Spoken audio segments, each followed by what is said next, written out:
ask you something? Have you been thinking about selling your home, but you haven't actually said it out loud yet? Not to your friends, not to your family, maybe not even fully to yourself. I hear this conversation all the time. It usually starts with, Karen, I think we might be ready, but, and that but, that's what really keeps people stuck. So let's talk about what that really is and what's actually behind it. Where would I even go? This is the biggest one. Karen, I would sell, but where would I go? And that's a fair question. Nobody wants to sell and feel stuck.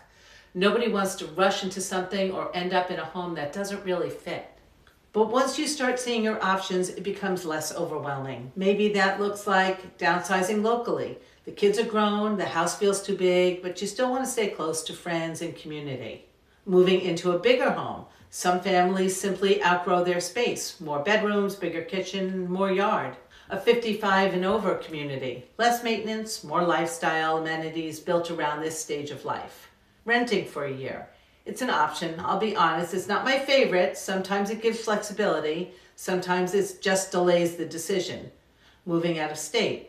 Lifestyle changes, taxes, weather, being closer to family. Staying on Long Island, but changing towns. Fresh start without leaving everything that's familiar. A lot of people are also afraid of selling and not having somewhere to go, especially with inventory being tight. There are ways to structure a move so you're not left scrambling. If that's something you're worried about, call me. I'm happy to walk you through how I approach that so my clients aren't put into a bad position.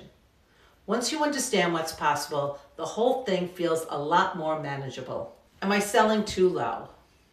Even in a seller's market, this fear exists. What if I sell and prices go up?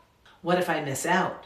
But your house isn't just an investment sitting there. It's equity, it's leverage, it's something that you can use. Trying to perfectly time the market, it's impossible. The better question is, does selling make sense for my life right now? Because real estate decisions aren't just financial, they're personal. What about interest rates? This one keeps a lot of people frozen. Many homeowners bought or refinanced when rates were in the threes. Giving that up feels painful. And I understand that. But here's something to consider. A lot of people are waiting for rates to drop before they sell. If rates do drop, more buyers will enter the market. That can create more competition, which can actually push prices up, not down.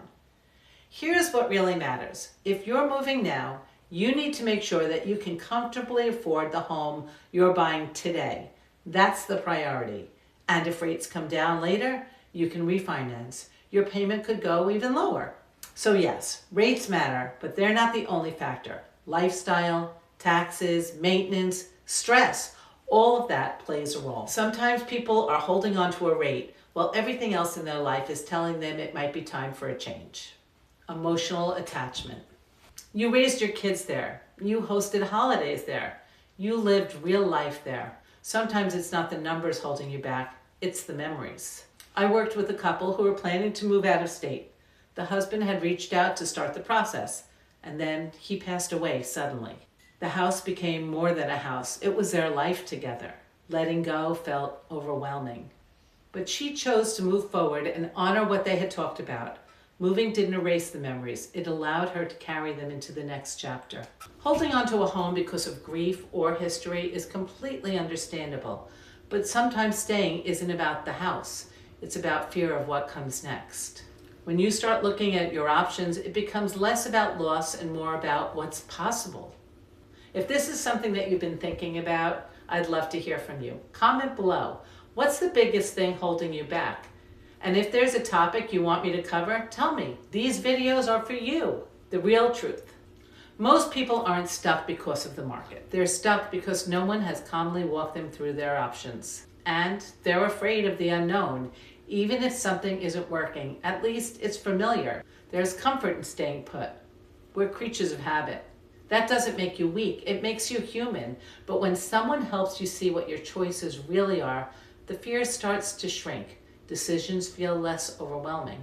Whether you move this year, 5 years from now, or not at all, the important thing is that you're making that decision because it makes sense for you, not because it feels safer to stay the same. And if you are thinking about leaving the state and wondering how to even begin handling that from here, I did another video that breaks down some things you'll definitely want to know. I'll link that in the description. I'm Karen Roth from RE/MAX Integrity Leaders. I'll see you soon.